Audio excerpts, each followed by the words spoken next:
بسم اللہ الرحمن الرحیم۔ السلام علیکم۔ بیوی کے مرنے کے بعد شمسا کے باپ نے دوسری شادی کر لی اور سوتیلی ماں سے بھی 2 بیٹیاں پیدا ہو گئیں۔ سوتیلی ماں نے شمسا کو نوکرانی بنا کر رکھ لیا اور اس کی بیٹیاں سارا دن کوئی کام نہ کرتی۔ کالی رنگت کی وجہ سے شمسا کا کہیں رشتہ نہ ہو پا رہا تھا۔ ایک دن سوتیلی ماں نے اپنی بیٹی کی تصویر دکھا کر شمسا کو دلہن بنا کر رخصت کر دیا اور بیٹیوں کے ساتھ جشن منانے لگی کہ منحوس سے جان چھوٹ گئی ہے۔ شمسا دلہن بنی بیڈ پر ڈر سے کانپ رہی تھی کہ اچانک دلہے نے گھونگھٹ اٹھایا تو وہ ساری رات اپنی ماں کی تصویر کو سینے سے لگائے روتی رہی تھی۔ جب بھی ایک پل کو اس کی آنکھ لگنے لگتی تو ایک بار پھر بھیانک خواب اس کی نیند کو آنکھوں سے چھین لیتا۔ وہ ہڑبڑا کر اٹھ بیٹھتی اور ایک بار پھر اپنی مرحوم ماں کی تصویر کو سینے سے لگا لیتی۔ اس نے گھڑی پر وقت دیکھا تو رات کے 3 بج رہے تھے۔ بس کچھ ہی دیر بعد صبح ہونے والی تھی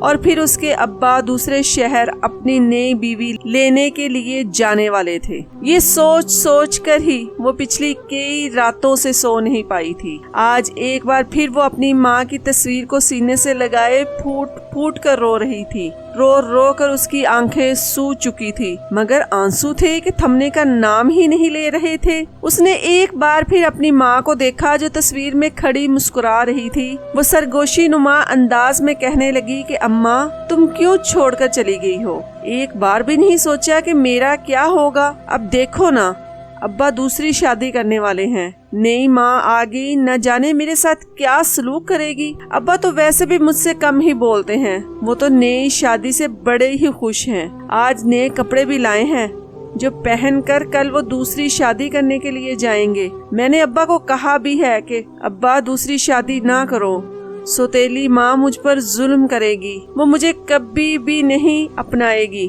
مگر ابا نہ مانا۔ مجھے بہت ڈر لگ رہا ہے۔ شمسا یوں ہی سرگوشیاں کرتی سسک سسک کر ماں سے باتیں کر رہی تھی، مگر اس کی ماں تو آج سے 3-4 ماہ پہلے ہی وفات پا چکی تھی۔ وہ کوئی عمر رسیدہ خاتون نہ تھی بلکہ ایک جوان جہان خاتون تھی۔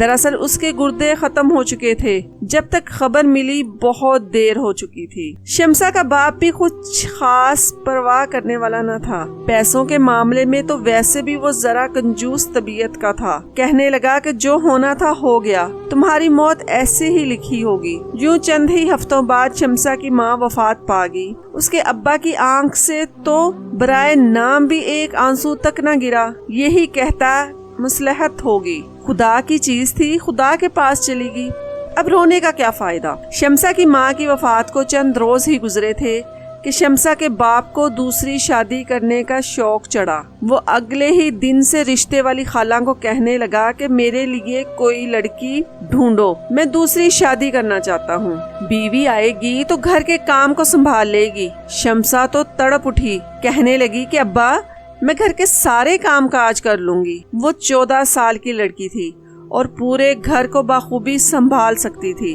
مگر شمسا کا باپ تو شمسا کو شروع سے ہی کچھ خاص نہ سمجھتا تھا۔ اس نے چند ہی ماہ بعد ایک لڑکی ڈھونڈ لی اور پھر نکاح کا دن فکس ہو گیا۔ اس روز شمسا ابا کے پیروں میں گر کر آخری بار منت سماجت بھی کرنے لگی کہ ابا اگر وہ اماں آ گئی تو تم مجھے بھی بھول ہی جاؤ گے، پھر بھلا کہاں تجھے میں یاد رہوں گی کہ تمہاری ایک بیٹی شمسا بھی ہے۔ تو شمسا کا باپ بولا کہ پاگل، میری بڑی اور اکلوتی بیٹی ہے تو، جو تیرا مقام ہے اس مقام تک کوئی بھی نہیں پہنچ سکتا۔ اس نے ایسے ہی کئی دلاسے شمسا کو دیے تھے جو کہ سوائے پانی کے بلبلے کے اور کچھ بھی نہ تھا۔ آخر نکاح کا دن بھی آ گیا۔ شمسا کا باپ بڑا ہی خوش تھا۔ وہ گیا اور اپنی دوسری بیوی کو رخصت کر کے گھر لے آیا۔ شام کا وقت تھا جب شمسا کا باپ اپنی دوسری بیوی کے ساتھ گھر میں داخل ہوا۔ شمسا نے دیکھا تو ایک پل کو وہ رشک کرتی رہ گئی، کیونکہ اس کی دوسری ماں بے تحاشا خوبصورت تھی۔ اس کے چہرے سے تو نظر ہٹائے نہیں ہٹتی تھی۔ اس کا والد تو اپنی دوسری بیوی پر صدقے واری جا رہا تھا، جبکہ وہیں شمسا ایک بار پھر اپنی ماں کی تصویر کو دیکھنے لگی۔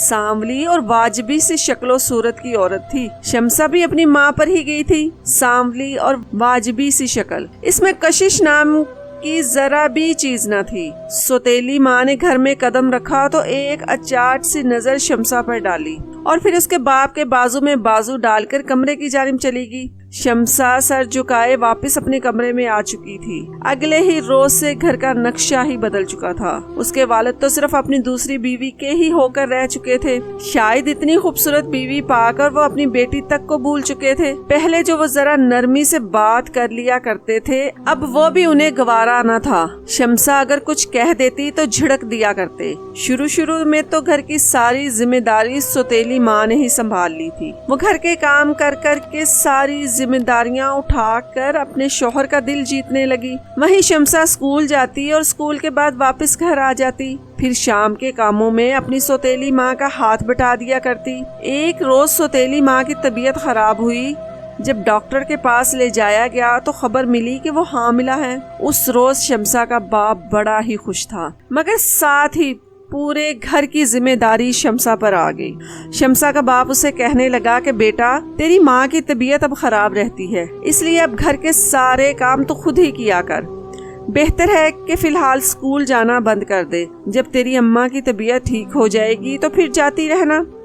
ابا کی بات سن کر شمسا نے ہاں میں سر ہلا دیا۔ اس نے اسکول جانا بند کر دیا تھا اور پھر دوبارہ کبھی اس نے اسکول کا منہ تک نہ دیکھا۔ سوتیلی ماں کے تو انداز ہی نرالے ہو چکے تھے۔ وہ اب شمسا پر حکم چلانے لگی تھی۔ ذرا سا کام غلط ہوتا تو اسے جھڑک دیتی اور کہتی کہ ٹھیک کام کر، جو میں کہوں وہی کر، ورنہ تمہارے ابا کو تمہاری شکایت لگا دوں گی۔ تم تو جانتی ہو وہ میرے آگے دوسرا حرف نہیں کہتے۔ شمسا والد سے بڑی ڈرتی تھی۔ خاموشی سے گھر کے کام کرتی رہتی۔ سارا دن کام کر کر کے تھکی ہاری بستر پر لیٹتی تو وجود درد سے چور ہوتا، مگر شکایت کرتی بھی تو کس سے؟ اپنی ماں کی تصویر سینے سے لگا کر بس روتی ہی رہتی۔ کچھ عرصے بعد سوتیلی ماں نے ایک بیٹی کو جنم دیا۔ شمسا چھوٹی بہن کو دیکھ کر بڑی ہی خوش ہوئی۔ جب اٹھانے کے لیے اس کے پاس گئی تو سوتیلی ماں نے ہاتھ لگانے سے منع کر دیا۔ کہنے لگی کہ ابھی یہ بچی ہے، تم اسے گرا دو گی۔ یوں اس نے اپنی بچیوں کو ہاتھ تک نہ لگانے دیا۔ شمسا کا باپ روزانہ کچھ نہ کچھ اپنی دوسری بیٹیوں کے لیے لاتا رہتا، مگر شمسا کو آج تک بھی کچھ لا کر نہ دیا تھا۔ شمسا حسرت سے اپنے باپ کو دیکھتی رہتی، جو اپنی چھوٹی بچیوں سے محبت کرتا، ان کے لاڈ اٹھاتا۔ سوتیلی ماں نے 2 بچیوں کو جنم دیا تھا اور دونوں ہی اس کے باپ کی لاڈلیاں تھیں، جبکہ شمسا تو کسی کھاتے میں ہی نہیں آتی تھی۔ اگر ضد کر کے اپنے والد سے کچھ مانگ بھی لیتی تو والد آگے سے جھڑک دیا کرتا۔ ایک روز سوتیلی ماں نہانے کے لیے گئی تھی اور چھوٹی بچی اپنے کمرے میں سو رہی تھی۔ شمسا اس وقت کچن میں کھانا بنا رہی تھی جب اچانک اسے رونے کی آواز آئی۔ اس کی سب سے چھوٹی بہن بے تحاشا رو رہی تھی۔ شمسا کھانا وہیں چھوڑ کر بھاگ کر کمرے میں آئی تو سامنے سوتیلی بڑی بہن نے سب سے چھوٹی بہن کو بستر سے گرا دیا تھا اور اب اسے اٹھانے کی کوشش کر رہی تھی۔ یہ منظر شمسا نے دیکھا تو دوڑ کر اندر آئی اور چھوٹی بہن کو اٹھا لیا۔ پھر ڈانٹنے لگی کہ تم نے اسے کیوں گرایا، اسے چوٹ لگ سکتی تھی۔ ڈانٹ کھا کر وہ رونے لگی۔ رونے کی آواز سن کر باتھ روم سے فوراً سوتیلی ماں نکلی اور کہنے لگی کہ کیا ہوا، میری بچیوں کیوں رو رہی ہو؟ تو تبھی بڑی بیٹی فوراً روتے ہوئے کہنے لگی کہ اماں دیکھو نا، شمسا باجی نے ہمیں مارا ہے۔ وہ کمرے میں آئی اور چھوٹی گڑیا کو فرش پر گرا دیا۔ میں جب اسے اٹھانے لگی تو مجھے بھی تھپڑ مارا۔ اتنا سننا تھا کہ سوتیلی ماں آگ بگولا ہو گئی۔ اس نے ایک زناٹے دار تھپڑ شمسا کے منہ پر مارا اور پھر بالوں سے پکڑ کر کہنے لگی، تمہاری ہمت کیسے ہوئی میری بچوں پر ہاتھ اٹھانے کی؟ ڈائن منحوس کہیں کی، تو جیسی کل موہی کو تو مجھے کب کا اس گھر سے رفع دفع کر دینا چاہیے تھا۔ یہ تو میری ہی اچھائی ہے جو ابھی تک تم اس گھر میں رکھا ہوا ہے، اور اب تم میری ہی بچیوں پر ہاتھ اٹھاؤ گی۔ شمسا صفائی میں کچھ کہنا چاہتی تھی مگر کسی نے اس کی بات سنی ہی نہیں۔ اسے مار کر کمرے سے باہر نکال دیا۔ رات کو اس کے والد گھر آئے تو سوتیلی ماں نے اسے خوب بڑھا چڑھا کر شکایت لگائی تو وہ بھی شمسا پر بھڑک اٹھے۔ اس پر ہاتھ تک اٹھانے سے گریز نہ کیا اور بولا کہ اگر تم نے میری بچیوں کے ساتھ یہ سلوک کیا تو میں تمہاری ہڈیاں توڑ دوں گا۔ شمسا بے قصور ہی سب کی ڈانٹ سہ چکی تھی۔ شمسا کو تو یقین ہو چکا تھا کہ اب اس کا باپ اس کا نہیں رہا۔ وہیں سوتیلی ماں نے جب دیکھا کہ اس کا شوہر اب پوری طرح اس کے قابو میں آ چکا ہے تو اس نے نئے ہتھ-کنڈے اپنانا شروع کر دیے۔ جان بوجھ کر جب اس کا شوہر گھر آتا تو جھوٹے الزامات لگا کر شمسا کو ڈانٹ پڑواتی رہتی، اور پھر ایک روز کہنے لگی کہ کیوں نہ ہم شمسا کی شادی کر دیں، کم سے کم اس سے ہماری جان تو چھوٹے گی، ویسے بھی اب اس کی شادی کی عمر ہو چکی ہے۔ شمسا کا باپ بھی فوراً کہہ اٹھا کہ بیگم جو تمہیں ٹھیک لگے وہی کرو، مجھے تو ان معاملات کی زیادہ خبر نہیں ہے۔ اگلے ہی دن سے سوتیلی ماں نے شمسا کے لیے رشتے ڈھونڈنا شروع کر دیے، مگر جو بھی شمسا کو دیکھتا تو فوراً انکار کر دیتا، کیونکہ شمسا انتہائی سانولی رنگت کی مالک تھی، اس میں کچھ بھی خاص نہ تھا، حالانکہ وہ ایک با اخلاق اور سلیقہ شار لڑکی تھی، مگر لوگوں کو تو صرف چہرے سے غرض تھی۔ کئی رشتے یوں ہی ٹوٹتے چلے گئے اور یوں وہ مزید تنقید کا نشانہ بننے لگی۔ وقت گزرتا گیا اور اس کی دوسری بہنیں بھی جوان ہو گئی۔ وہ دونوں ہی اپنی ماں کی طرح بڑی ہی حسین اور پرکشش شخصیت کی مالک تھیں، جبکہ ان کا کردار اور اخلاق بے تحاشا برا تھا۔ انہیں کسی سے بات کرنے کی تمیز تک نہ تھی، مگر اس کے باوجود لوگ انہیں پسند کرتے تھے کیونکہ وہ خوبصورت تھی۔ شمسا کی عمر بھی وقت کے ساتھ ساتھ بڑھ چکی تھی، مگر ابھی تک اس کا رشتہ طے نہیں ہوا تھا۔ بات بات پر ضلالت سن کر اب پتھر دل ہو چکی تھی۔ اس کی ماں ہر بار اسے کلموہی، کالی اور نہ جانے کیسے کیسے ناموں سے بلا کر ذلیل کیا کرتی تھی۔ شمسا کا دل اس قدر تنگ ہو چکا تھا کہ اس نے کئی بار خودکشی کرنے کی بھی کوشش کی، مگر پھر کچھ سوچ کر صبر کر جاتی کہ یہ زندگی تو اس کی حرام ہو چکی ہے، اگر خودکشی کر کے مرے گی تو اس کی اگلی زندگی بھی یوں ہی بے چینیوں اور عذاب میں گزر جائے گی۔ سوتیلی ماں ہر حال میں شمسا سے جان چھڑوانا چاہتی تھی۔ کہنے لگی جب تک یہ شمسا نام کا سیاہ دھبا ہماری زندگیوں میں موجود ہے، ہماری زندگیوں میں خوشیاں آ ہی نہیں سکتی۔ اگلے ہی دن اس نے رشتے والی خالہ سے کہا کہ میں اپنی بڑی بیٹی کے لیے رشتہ دیکھنا چاہتی ہوں، تم میری بڑی بیٹی کی تصویر دکھاؤ۔ جیسے ہی اس نے اپنی بڑی بیٹی کی تصویر لڑکے والوں کو دکھائی تو انہوں نے فوراً شادی کے لیے حامی بھر لی۔ یہ خبر جب شمسا کی سوتیلی ماں کو ملی تو وہ بڑی ہی خوش ہوئی۔ منگنی تک اور تمام رسم و رواج سب کچھ شمسا کی سوتیلی بہن کے ساتھ نبھائے گئے، مگر جب نکاح کا وقت آیا تو سوتیلی ماں نے دلہن بنا کر شمسا کو بٹھا دیا۔ شمسا بہت ڈر رہی تھی، احساس کمتری کا شکار تھی، شرمندہ تھی، اپنی ماں کے آگے ہاتھ جوڑ کر کہنے لگی، آپ ایسا کر تو رہی ہیں، لیکن جب سسرال والے ربیہ کی جگہ مجھے دیکھیں گے تو نہ جانے میرے ساتھ کیا ہوگا، کہیں وہ مجھے اسی پل چھوڑ ہی نہ دے۔ مگر شمسا کی سوتیلی ماں فوراً بولی کہ ہمیں اس سے کوئی غرض نہیں، ہمارا کام تمہیں بیاہ دینا ہے، اس کے بعد تم جیو یا مرو، اس سے ہمارا ذرا بھی سروکار نہیں، بس تم جیسے بوجھ کو سر سے اتار کر اپنے کندھے ہلکے کرنا چاہتے ہیں۔ اتنا سن کر تو شمسا کے لبوں پر کفر لگ چکا تھا۔ وہ جانتی تھی کہ اس کی زندگی کے سارے فیصلے اس کے لیے سوتیلی ماں نے کرنے ہیں، اور وہ تو جیسے ہر ظلم و ستم جھیلنے کے لیے اس دنیا میں آئی ہے۔ نکاح کا وقت آیا تو اسے گھونگھٹ اڑا کر بٹھا دیا گیا۔ نکاح ہو چکا تھا اور شمسا کی رخصتی ہونے والی تھی۔ سبھی لوگ بار بار شمسا کا چہرہ دیکھنے کی فرمائش کر رہے تھے، مگر سوتیلی ماں کہنے لگی کہ ہمارے ہاں رسم ہے، دلہن کو سب سے پہلے شوہر ہی دیکھتا ہے، اس کے بعد ہی اگلے روز باقی رشتہ داروں کو دلہن دکھائی جاتی ہے۔ اسی رسم کے تحت شمسا کی رخصتی ہو گئی۔ وہ دلہن بنی اپنے کمرے میں گھونگھٹ اوڑے بیٹھی تھی، دل تھا کہ سینہ چیر کر باہر گرنے کو تیار تھا، کچھ سمجھ نہیں آ رہی تھی کہ کیا کرے، اسے اپنا سانس رکتا ہوا محسوس ہو رہا تھا، دماغ میں کئی طرح کے وسوسے آ رہے تھے۔ وہ یہی سوچ رہی تھی کہ اگر کچھ دیر بعد اس کا راز کھل گیا تو کیا ہوگا، زندگی تو پل بھر میں بدل کر رہ جائے گی، کہیں غصے میں آ کر اس کے شوہر نے اسے طلاق دے دی تو پھر یہ سوچ کر ہی شمسا کی جان نکل رہی تھی۔ کچھ دیر بعد دروازہ کھلا اور اس کا دلہا کمرے میں داخل ہوا۔ وہ تو سوکھے پتے کی مانند کپ کپا رہی تھی، کیونکہ کچھ ہی لمحوں بعد اس کا راز فاش ہونے والا تھا۔ اس کا شوہر چلتا ہوا اس کے قریب آ رہا تھا، ہر قدم کے ساتھ ساتھ اس کی دھڑکنیں بے ترتیب ہوتی چلی جا رہی تھی۔ شمسا دل ہی دل میں کئی دعائیں کر رہی تھی کہ کوئی بھی بڑا مسئلہ نہ بنے، ورنہ کیا ہوگا، وہ تو جیتے جی ہی مر جائے گی۔ اس نے جب گھونگھٹ سے ہی نظر اٹھا کر دیکھا تو شوہر کے قدموں کی طرف دیکھ کر اسے یوں محسوس ہوا جیسے وہ لڑکھڑا کر چل رہا ہو۔ لڑکھڑا کر چلتے ہوئے وہ بستر تک آیا تھا۔ اگلے ہی پل شمسا کے دل میں گھنٹیاں سی بجنے لگی۔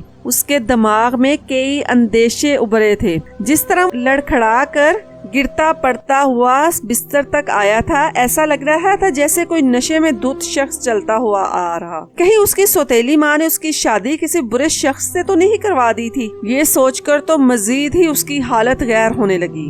اگلے ہی پل اس کے شوہر نے گلا کھنگارا اور اس کے سامنے آ کر بیٹھ گیا۔ وہ بستر پر یوں ہاتھ رکھتے ہوئے بیٹھا تھا جیسے کچھ ڈھونڈنا چاہ رہا ہو۔ شمسا سر جھکائے بیٹھی تھی۔ شوہر کی جانب دیکھنے کی ہمت اس میں نہ تھی۔ سلام دعا کے بعد اس کا شوہر آگے بڑھا اور کہنے لگا کہ دیکھیے، میں چاہتا ہوں کہ میں آپ کو سب کچھ سچ سچ بتا دوں۔ میں نہیں چاہتا کہ ہماری زندگی جھوٹ پر مبنی چلے۔ شمسا نے نظر اٹھا کر گھونگھٹ سے اپنے شوہر کی جانب دیکھا۔ اس کا شوہر کوئی بے حد زیادہ حسین نہیں تھا، بلکہ معمولی سی شکل و صورت کا مالک تھا جو اس کے سامنے آنکھوں پر چشمہ لگائے بیٹھا تھا۔ شمسا نے بامشکل بولتے ہوئے کہا کہ جی، آپ کیا کہنا چاہتے ہیں؟ اگلے ہی پل اس کے شوہر نے اپنا ہاتھ شمسا کی طرف بڑھائے اور پھر اس کے گھونگھٹ کو ایک اندازے کے مطابق پکڑا اور پھر کپ کپاتے ہوئے ہاتھوں سے اس کا گھونگھٹ اتار دیا۔ شمسا تو آنکھیں بند کیے بیٹھی تھی۔ اسے لگا تھا کہ بس یہیں پر اس کی سانسیں اب رک جائیں گی، اس کے بعد تو وہ جی ہی نہیں سکے گی۔ مگر اس نے جب دیکھا کہ بہت وقت ہو چکا ہے مگر ابھی تک شوہر کی طرف سے کوئی جواب نہ آیا تو اس کا دل ڈوبنے لگا۔ شاید اس کا شوہر اتنی بدصورت لڑکی دیکھ کر شوق ہو چکا ہو۔ اس کی آنکھوں سے آنسو گرے تھے۔ وہ کچھ کہتی اس سے پہلے ہی اس کا شوہر بولا اور کہنے لگا کہ بلا شبہ آپ بہت حسین ہوں گی۔ میں نے آپ کو من کی آنکھ سے دیکھ لیا ہے۔ آپ انتہائی شرم و حیا والی اور با کردار لڑکی ہیں۔ آپ کے بولنے کا انداز ہی مجھے آپ کی کردار کی گواہی دے گیا ہے۔ در حقیقت میں ایک فرد شناس شخص ہوں۔ انسان کے جملے سے ہی اس کا اخلاق کا اندازہ لگا سکتا ہوں۔ شمسا نے نظر اٹھا کر اپنے شوہر کو دیکھا تو وہ اپنی صفائی میں کچھ کہنا چاہتی تھی، مگر اس کا شوہر کہنے لگا کہ دیکھو، میں یہ کہنا چاہتا ہوں کہ میری نظر کا مسئلہ ہے۔ جیسے ہی اندھیرا ہونے لگتا ہے تو میری نظر ختم ہونا شروع ہو جاتی ہے۔ مجھے رات کے اندھیرے میں کچھ بھی نظر نہیں آتا، میں صرف دن کی روشنی میں ہی دیکھ سکتا ہوں۔ میں نے اس بیماری کا بہت علاج کروایا مگر ابھی تک کوئی خاص نتیجہ نہیں نکل سکا۔ میں تمہیں دلہن کے روپ میں دیکھنا چاہتا تھا، یقین مانو میں نے تمہیں تصویر میں بھی نہیں دیکھا، بس اپنے ماں باپ پر ہی اعتبار کیا ہے اور ان سے کہا تھا کہ آپ میری زندگی میں میرے جیسے اخلاق کی لڑکی شامل کیجیے گا جو میری اس خامی کے ساتھ مجھے قبول کرے۔ جیسے جیسے شمسا کا شوہر بول رہا تھا، شمسا حیرت سے یکٹک اپنے شوہر کو دیکھ رہی تھی۔ اس کے سارے اندازے غلط ثابت ہوئے تھے۔ اس کے شوہر کی تو رات کو نظر ہی چلی جاتی تھی۔ اس نے ایک گہری سانس خارج کی۔ اس کا شوہر اس کے سامنے خود کو کمتر سمجھ رہا تھا اور ایسی باتیں کر رہا تھا جس سے وہ شمسا کا دل جیتنا چاہتا ہو۔ مگر شمسا نے اگلے ہی پل اپنا ہاتھ بڑھا کر اپنے شوہر کے ہاتھ پر رکھا اور کہنے لگی کہ آپ فکر نہ کریں، مجھے آپ کی اس بیماری سے کوئی مسئلہ نہیں، یہ تو خدا کی طرف سے ہے۔ اس کا علاج ممکن ہے اور ہو بھی جائے گا۔ اگر نہ بھی ہوا تو میں زندگی کے ہر قدم پہ آپ کے ساتھ کھڑی ہوں۔ شمسا کے الفاظ اور میٹھے بول سن کر تو جیسے اس کا شوہر کھل سا گیا، اس پر خود اعتمادی لوٹ آئی تھی۔ وہ شمسا کے بارے میں پوچھنے لگا مگر شمسا خاموش رہی۔ کہنے لگی کہ میں آپ کو اپنے بارے میں کچھ بھی نہیں بتاؤں گی۔ صبح جب اپنی آنکھوں سے مجھے دیکھیں گے تبھی میں آپ کو اپنی اصلیت بتاؤں گی۔ یوں ساری رات وہ دل کا بوجھ ہلکا کرتے رہے۔ شمسا کا شوہر اس سے اپنا من ہلکا کرتا رہا اور کہنے لگا کہ اسے گھر والے بے تحاشا ذلیل کیا کرتے تھے، طنز کیا کرتے تھے، اس کے بارے میں دوسروں سے برا بلا کہا کرتے تھے۔ حالانکہ میرے سگے بہن بھائیوں نے ہی میرے ساتھ وفا نہ کی، مجھے ہمیشہ برا سمجھا اور میرا مذاق اڑایا۔ وہ مجھے باہر کہیں نہیں لے کر جاتے تھے کہ رات کے وقت اگر تم اندھے ہو گئے تو ہم کہاں تمہاری لاٹھی بنے پھرتے رہیں گے۔ وہ یوں ہی کئی گھنٹوں تک بیٹھے باتیں کرتے رہے اور شمسا بھی اپنے دل کا بوجھ اپنے شوہر کے سامنے ہلکا کرتی رہی۔ جب صبح ہوئی تو شمسا اپنے شوہر کے سامنے آ کر کھڑی ہو گئی۔ اس کے شوہر نے شمسا کو دیکھا تو اس کے چہرے پر مسکراہٹ پھیلی اور کہنے لگا، تم تو اپنے اخلاق کی طرح ہی حسین ہو اور میری ہی ہم پلہ ہو۔